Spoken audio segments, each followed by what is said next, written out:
आदरणीय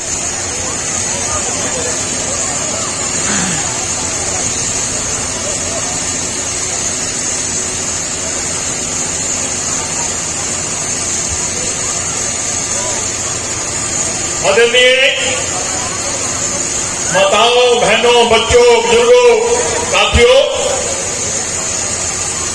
आज हिंदुस्तान का बहुत ही ऐतिहासिक दिन है। सबसे बड़ी बात जो आज है, आज हमारे वीर स्वतंत्रता सेनानी वीर सावरकर जी का जन्मदिन है, जयंती है। वो वीर सावरकर जी जिनको अंग्रेजों ने 3 बार काले पानी की सजा सुनाई थी। हिंदुस्तान के इतिहास में नहीं, दुनिया के इतिहास में ऐसा कोई भी व्यक्ति नहीं होगा जिसको 3 बार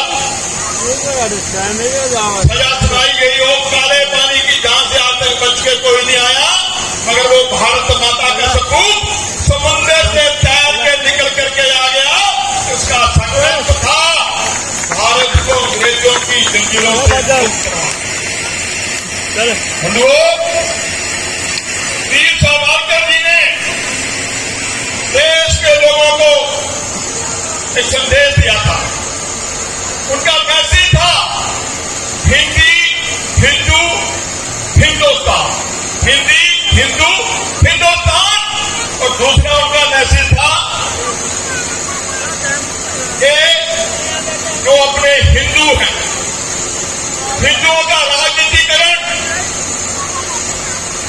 हिंदुओं का सैनिकरण और हमारे सैनिकों का अनुकरण। वीर सावरकर जी ऐसे हमारे पहले हिंदू योद्धा हुए हैं जिन्होंने जात पात का डट के विरोध किया। वो जात पात से घोर विरोधी थे। वीर सावरकर जी इस वक्त पूरे हिंदुस्तान में छुआछूत का, जात पात का बोलबाला था। उन्होंने हमारे दलित भाइयों को, हमारे हरिजन भाइयों को सनातन के मंदिरों में प्रवेश करवाया। जब से वो प्रथा आज भी चल रही है। ऐसे वीर सावरकर को हम नमन करते हैं। और आज के दिन ही मेरे देश के यशस्वी प्रधानमंत्री माननीय नरेंद्र मोदी जी ने देश की नई संसद का उद्घाटन किया। उद्घाटन के वक्त जो हमारे देश के शीर्ष संत है, सनातन के संत, उनके आशीर्वाद से, उनकी परंपरा से, सनातन की परंपराओं के साथ पूजा पाठ करने के बाद आज हमारे देश के अपने बनाए हुए संसद का उद्घाटन हुआ। मगर बंधुओं, हिंदू विरोधी, राष्ट्र विरोधी, देश विरोधी जो विपक्षी पार्टियां हैं, सबने एक हो करके न सिर्फ संसद के उद्घाटन समारोह का बहिष्कार किया, बंधुओं, उन्होंने तो संसद को, नए संसद को ताबूत के साथ तुलना कर दी। ताबूत के साथ तुलना कर दी। ताबूत के साथ हमारे संसद की तुलना करना, नए संसद की तुलना करना, जिसको सारा विश्व देख रहा है, ये 140 करोड़ हिंदुओं का अपमान है। इस मंच के माध्यम से मैं ऐसे सभी राष्ट्र विरोधियों को, हिंदू विरोधियों को, सनातन विरोधियों को कहना चाहता हूं कि वो समय दूर नहीं है। 2024 आने वाला है। 2024 में देश की जनता आपको तावीज में ही डाल देगी। अपना वोट ना दे करके आपको तावीज में ही डाल देगी। ये देश की जनता करने वाली। हमारे सावरकर जी ने हिंदुओं का, सैनिक राष्ट्रीयकरण करने की बात की थी। हमारे सावरकर जी ने जात पात से ऊपर उठने की बात की थी। आज उसी परंपरा को डॉक्टर हिंदू फ्रंट भी आगे बढ़ा रहा है। आज हमारी हिंदू विरोधी, राष्ट्र विरोधी, जिहादी शक्तियां मेरे देश को एक और मुस्लिम राष्ट्र बनाने का ख्वाब देख रही हैं। जहां एक और 2047 में हमारे भारत को जब 100 साल आजादी को होंगे तो हम लोग अमृत महोत्सव मना रहे हैं। हम लोग उस वक्त भारत को विश्व गुरु के रूप में देखना चाहते हैं। मगर ये जो जिहादी हैं, आतंकी हैं, इनका एजेंडा साफ है, इनका एजेंडा क्लियर है। ये 2047 में मेरे भारत को गजवाए हिंद एक और मुस्लिम राष्ट्र बनाने की साजिश रच रहे हैं, जिनका भंडाफोड़ हिंदुस्तान की सबसे बड़ी हमारी खुफिया एजेंसी NIA ने किया है। क्या भारत को गजवाए हिंद बनने देंगे? क्या भारत को एक और मुस्लिम राष्ट्र बनने देंगे? कभी भी नहीं बनने देंगे। मेरा भारत हिंदू राष्ट्र बनना चाहिए। भारत हिंदू राष्ट्र डिक्लेयर होना चाहिए। हमारा यह स्पष्ट मानना है। दुनिया के 58 कंट्री धीरे धीरे धीरे धीरे मुस्लिम राष्ट्र बन गए हैं। जब हिंदुस्तान पाकिस्तान बना था, इसलिए धार पे बना था। आज पाकिस्तान एक मुस्लिम राष्ट्र है। वहां से चुन चुन के हिंदुओं को भगाया जा रहा है, मारा जा रहा है, कूटा जा रहा है, लूटा जा रहा है। जब पाकिस्तान मुस्लिम राष्ट्र बन गया तो क्या मेरा भारत हिंदू राष्ट्र नहीं होना चाहिए था? मगर बंधुओं, गांधी और नेहरू जैसे लोगों ने भारत को धर्म देश बना दिया। वो पंडित जवाहरलाल नेहरू जिसने कहा था मैं बाई एक्सीडेंटल हिंदू हूं, उनको अपने आप में हिंदू मानते भी शर्म आ रही थी। आज जो जवाहरलाल नेहरू की बात करते हैं, अगर पंडित जवाहरलाल नेहरू उस वक्त सरदार पटेल की बात मान लेते कि पूरे का पूरा मुसलमान पाकिस्तान में जाना चाहिए और वहां से जो हिंदू है वो वहां से आना चाहिए, तो शायद आज जो जिहादी आतंकी जब जिहाद करके आतंकवाद खड़ा करके मेरे भारत को एक और मुस्लिम राष्ट्र बनाने का ख्वाब रच रहे हैं, षड्यंत्र रच रहे हैं, तो शायद हमें सहना नहीं पड़ता। मगर बंधुओं, कोई बात नहीं, आज देश का हिंदू जागरूक है। नेशनल हिंदू फ्रंट संतों के माध्यम से, संतों के मार्गदर्शन में देश के हिंदू समाज को, दिल्ली के हिंदू समाज को जगाने का और इकट्ठा करने का काम कर रहा है। हम जगह जगह पर हिंदू राष्ट्र पंचायत कर रहे हैं, शिवस्त्र धारण करवा रहे हैं। जो वीर सावरकर का सपना था कि हिंदुओं का सशक्तिकरण, तो हमारा ये स्पष्ट मानना है कि मेरे देश के हिंदुओं को अपने इज्जत और सम्मान के लिए शिवस्त्र धारण करने चाहिए। आज हजारों की संख्या में हिंदू माताएं, बहनें, बंधु शिवस्त्र धारण कर रहे हैं और यहाँ भी थोड़ी देर के बाद हम अपने कुछ साथियों को शिवस्त्र धारण करवाएंगे। बंधुओं, मुझे पता लगा है हमारे पड़ोस में कतरन मार्केट है। कतरन मार्केट जो 100% हमारे मजदूर गरीब हिंदुओं का धंधा है, और यहाँ भी 50-60 लोग ये आकर के घुस गए हैं। क्या मैं सही कह रहा हूं, नहीं कह रहा हूं? जो कतरन मार्केट वाले बैठे हैं यहाँ कोई, तो बंधुओं सावधान करने आया हूं। ये पहले धीरे धीरे घुसते हैं, फिर फैलते हैं और फिर हमारे हिंदुओं का पलायन चालू करवा देते हैं। हमारे श्रीलमपुर में, जाफराबाद में बंधुओं ऐसे 16 मंदिर हैं हमारे, जहां पर घंटी बजाने वाला हिंदू नहीं है। सारे के सारे हिंदू धीरे धीरे धीरे धीरे इनकी साजिश का शिकार होकर पलायन कर गए हैं। तो क्या यहाँ के लोगों ने पलायन करना है? क्या यहाँ के हिंदू ने पलायन करना है?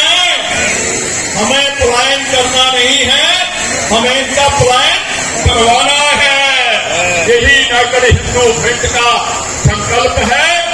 आदरणीय बंधुओं, मैं आपको कहने आया हूं, मैं आपको बताने आया हूं कि किस तरह ये साजिश रखते हैं हमारे हिंदुओं को प्रलोभन दे करके। अगर किसी दुकान का किराया 10,000 है, ये 15,000 भी दे देंगे, 20,000 भी दे देंगे, और हमारा हिंदू प्रलोभन में आकर के इनको अपनी दुकान किराए पे दे देता है। एक के बाद एक के बाद एक, 2, 4, 5, उसके बाद धीरे धीरे देखेंगे कि जो हमारे हिंदू रोज पड़ोस में थे वो अपनी दुकानें बेचनी चालू कर देते हैं, या उनकी दुकानें कोई दूसरा देता नहीं है। जो 20,000 की दुकान थी उसका रेट कम हो जाता है। इस तरीके से ये धीरे धीरे अपनी पॉपुलेशन, अपनी आबादी, अपनी जनसंख्या बढ़ाते हैं। हिंदुओं को डराना, धमकाना, ललचाना, गंदगी फैलाना शुरू कर देते हैं, और हमारा हिंदू वहां से इनकी गंदगी को बर्दाश्त नहीं कर पाता, वो धीरे धीरे दाएं बाएं जाना चालू हो जाता है, और पता नहीं लगता कब ये पलायन करवाना चालू कर देते हैं। और जो हमारा कतरन का धंधा है वो हमारे यहाँ से कब चला जाएगा हमें पता भी नहीं लगेगा। आप देख सकते हैं आज जितने भी हमारे कटिंग वाले मास्टर थे, सारा के सारा धंधा इनके हाथ में है। प्लम्बर ये हो गए, इलेक्ट्रीशियन ये हो गए, सब्जी वाले ये हो गए, जो भी हमारे छोटे छोटे छोटे छोटे काम थे इनके ऊपर सबके ऊपर उनका कब्जा होता जा रहा है, और ये धीरे धीरे धीरे हमारे हिंदू समाज को पलायन करवा रहे हैं। और अभी अभी एक फिल्म आई थी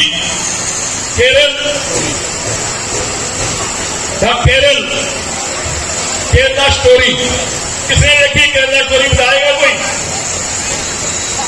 केरला स्टोरी में जो दिखाया गया है वो 100% सच है, और ये बात अब दिखाई गई है। हम तो पिछले 20-25 साल से लव जिहाद के खिलाफ लड़ाई लड़ रहे हैं। हमने 2013 में बहुत बड़ा एक प्रोटेस्ट करके राष्ट्रपति को, प्रधानमंत्री को, होम मिनिस्टर को ज्ञापन दिया था। हमारे उस ज्ञापन के बाद होम मिनिस्ट्री ने पूरे हिंदुस्तान के गृह सचिव को पत्र लिखा था कि लव जिहाद के ऊपर कार्रवाई होनी चाहिए। जैसे जैसे कार्रवाई आगे बढ़ती रही, हाल ही में हमारे जो योगी जी हैं, बुलडोजर बाबा, उन्होंने यूपी में लव जिहाद के खिलाफ खरा कानून बना दिया। अगर कोई भी किसी हिंदू लड़की को बहला के, फुसला के, ललचा के, डरा के लेके जाएगा तो उसको 7 साल की सजा होगी। ये लोग योगी जी के खिलाफ हाई कोर्ट में खड़े हो गए, मगर हमने जैसे ही अपना वकील हाई कोर्ट में खड़ा किया जाकर के इलाहाबाद, और बताया कोर्ट को जो कुछ ये हो रहा है, ये 2013 का जो हमारा प्रोटेस्ट था, उसके बाद होम मिनिस्ट्री की जो चिट्ठी गई थी सभी मुख्य सचिवों को, उसके कारण हो रहा है।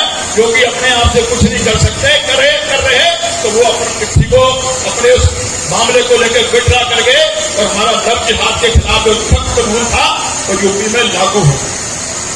माताओं बहनों बंधुओं, दिल्ली में बहुत से ऐसे एरिए हैं जहां पर आज हमारा हिंदू रह नहीं पा रहा, हिंदू पलायन कर रहा है। जमुना पार में बहुत से एरिए हैं, आपको मालूम है कि जमुना पार में दंगा हुआ था। मालूम है आप सबको दंगा जमुना पार में क्यों हुआ था? शाहीन बाग में ये लोग लगातार कई दिनों से कब्जा करके बैठे हुए थे। इनकी मंशा क्या थी कि जो भारत सरकार ने सीए लागू किया है कि पाकिस्तान में, अफगानिस्तान में, बांग्लादेश में, आसपास के देशों में कहीं पर भी किसी हिंदू को प्रताड़ित किया जाएगा, सिख को प्रताड़ित किया जाएगा, बौद्ध को प्रताड़ित किया जाएगा, जैन को प्रताड़ित किया जाएगा। अगर कोई हिंदुस्तान में आएगा उसको शरणार्थी का दर्जा दे करके उसको नागरिकता कर देंगे, उसको सम्मान देंगे, और भारत में एक राष्ट्रीय नागरिकता रजिस्टर बनना चाहिए, जिससे कि जो हिंदुस्तान में है उसका एक पूरा डाटा इकट्ठा हो, और हिंदुस्तान में समान नागरिक लागू हो, हिंदुस्तान में रहने वाले हर आदमी को एक जैसा अधिकार हो। ये 2-3 मुद्दे लेकर के सरकार चल रही थी। सरकार ने सीए राष्ट्रीय नागरिकता रजिस्टर लागू कर दिया। इन लोगों ने डट करके विरोध किया। पूरे देश में ऐसा माहौल बना दिया गया कि भारत सरकार, मोदी सरकार मुसलमानों को देश से बाहर निकालने का षड्यंत्र रच रही है, देश से बाहर निकालने का कानून बना रही है, जबकि ऐसा कुछ नहीं था। सिर्फ ये था कि वो बाहर से हिंदू, सिख, पारसी, यहाँ हमारे जैन भाई प्रताड़ित होकर के आएंगे, उनको यहाँ पर संरक्षण मिलेगा, उनको यहाँ पर नागरिकता दी जाएगी। आज हम लोग बात करते हैं कि भारत के अंदर समान नागरिकता संहिता लागू होना चाहिए। देश का 110 करोड़ हिंदू इस बात के लिए तैयार है कि हिंदुस्तान में रहने वाले हर व्यक्ति को समान अधिकार मिलना चाहिए, मगर इनका इस बात को लेके विरोध है। इनका इस बात को लेके विरोध क्यों है, कोई बताएगा मेरे को? इनका इस बात को लेके विरोध क्यों है, कोई बताएगा? कि देश में समान नागरिकता जो कानून लागू होना चाहिए, कोई बता पाएगा आप में से बैठे हुए में से? क्योंकि ये लोग आबादी बढ़ा करके, पॉपुलेशन बढ़ा करके, अपनी जनसंख्या बढ़ा करके हिंदुस्तान पे कब्जा करना चाहते हैं। अगर समान नागरिकता संहिता यूसीसी हिंदुस्तान में लागू हो गई तो एक मुसलमान 4-4 शादियां, 10-10, 15-15, 20-20 बच्चे जो इनकी दिन रात प्रोडक्शन की मशीनें चलती हैं वो बंद हो जाएंगी। इसलिए इन्होंने डट करके इसका विरोध किया। ये लोग हिंदुस्तान के संविधान को, कानून को नहीं मानते, शरीयत के हिसाब से इस देश को चलाना चाहते हैं, संविधान से ऊपर अपने आप को समझते हैं। पिछले दिनों मदनी बंधुओं ने रामलीला मैदान के अंदर एक बहुत बड़ा मुसलमानों का मुद्दा बोलने का इकट्ठ किया था और उस इकट्ठ में इन्होंने खुलेआम हमारे हिंदुओं का, देवी देवताओं का अपमान किया था। इन्होंने कहा सिर्फ अल्लाह ही सब कुछ है, बाकी और कुछ नहीं है। क्या ऐसा किसी को कहने का हक है भारत में? नहीं है। अगर ये लोग समय समय पर हमारे हिंदुओं को, हमारे हिंदू समाज को, हमारे हिंदू धर्म को गलियाने का काम करते हैं, और तो और बंधुओं, इनकी कुरान में जो भी आयतें हैं, जिनको लेकर के हमने 6 दिसंबर 2020 को प्रधानमंत्री को, राष्ट्रपति को, गृह मंत्री को, जितने मुल्ला मौलवी है सबको हमने पत्र लिखे थे, ज्ञापन दिए थे कि जो भी आयतें हैं जो हिंदुस्तान में रहने वाले गैर मुसलमानों को काफिर मान करके उनको लूटो, मारो, काटो, उनकी संपत्ति पे कब्जा करो, उनकी बहन बेटियों से बलात्कार करो, और ऐसा करते हुए तुम अगर पकड़े गए तुम्हारे को जन्नत मिलेगी, हूर मिलेगी, परियां मिलेंगी।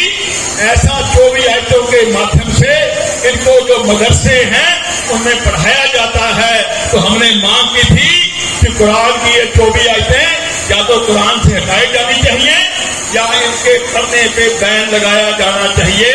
यही जो भी आयतें हैं जो लव जिहाद के लिए प्रेरित करती हैं, यही जो भी आयतें हैं जो आतंकवाद के लिए प्रेरित करती हैं, ये वही जो भी आयतें हैं जिनके माध्यम से ये देश में एक और मुस्लिम राष्ट्र बनाने का, गजवाए हिंद बनाने का काम कर रहे हैं।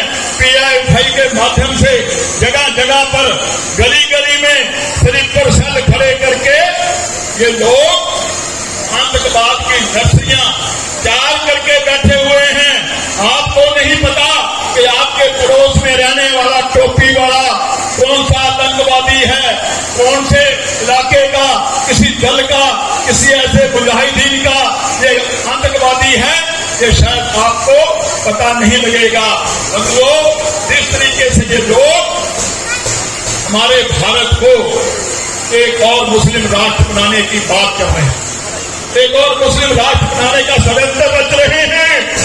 यूनाइटेड हिंदू फ्रंट ने संकल्प लिया है, यूनाइटेड हिंदू फ्रंट ने ये बात तय की है कि हमें भारत को हिंदू राष्ट्र बनाना है, भारत को हिंदू राष्ट्र बनाना है, भारत को हिंदू राष्ट्र बनाना है। तो वो भारत हिंदू राष्ट्र कब बनेगा? भारत हिंदू राष्ट्र बनेगा जब हमारे सभी समाजों के लोग जाति पाति से ऊपर उठेंगे, क्षेत्रवाद से ऊपर उठेंगे, भाषावाद से ऊपर उठेंगे और हम सब गर्व के साथ अपने आप को महसूस करेंगे